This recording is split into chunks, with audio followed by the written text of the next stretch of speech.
আমাদের বারান্দা থেকে তো আলহামদুলিল্লাহ প্রচুর পরিমাণে পুঁইশাক খেয়েছি, ডাঁটা খেয়েছি, অনেক কিছু। বাট এখন সময় হচ্ছে মেচুরি খাওয়ার। আল্লাহর কাছে অশেষ শুকরিয়া যে এতভাবে আমরা ইউটিলাইজ করতে পারতেছি অ্যান্ড এত রকমভাবে খাওয়া যাচ্ছে।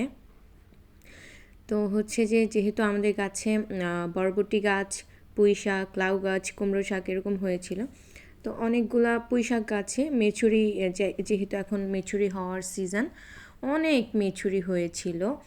তো যেটা আমরা ভেবেছিলাম গাছগুলোকে একদম তুলে ফেলবো, যেহেতু অনেক বেশি পরিমাণে হয়েছে, অন্য গাছ লাগাবো। কিন্তু এরপরে দেখলাম যে অনেক মেচুরি হয়েছিল, সেজন্য আর গাছ ওঠানো হয়নি এবং কিছুদিন রেখে দেওয়াতে এখান থেকে প্রায় আমরা কয়েকবার মেচুরি তুলে নিতে পেরেছি। আর মেচুরির পরিমাণ ছিল খুব বেশি পরিমাণ। এই যে আম্মু এরকম করে নিচ্ছে আর ফাইনালি এতগুলা নিল।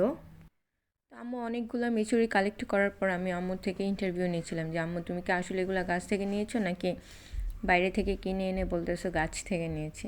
আম্মু কি সুন্দর সহজ সরলের মতো আমার কাছে ইন্টারভিউ দিল যে না, উনি ওনার বারান্দা থেকে নিয়েছে এগুলা। যাই হোক, মেচুরিতে অনেক পরিমাণ পুষ্টি থাকে, এটাতে অনেক বেশি পরিমাণ ফাইবার থাকে, ফাইবারের কারণে আমাদের খাদ্য হজম হয়।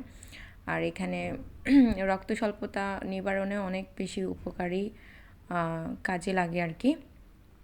আর শুধুমাত্র আমরা মেচুরি কালেক্ট করিনি, সেই সাথে পরবর্তী সিজনের জন্য বীজ সংগ্রহ করছি, যাতে করে এই বীজ লাগিয়ে রাখলে পরবর্তীতে পাওয়া যায়।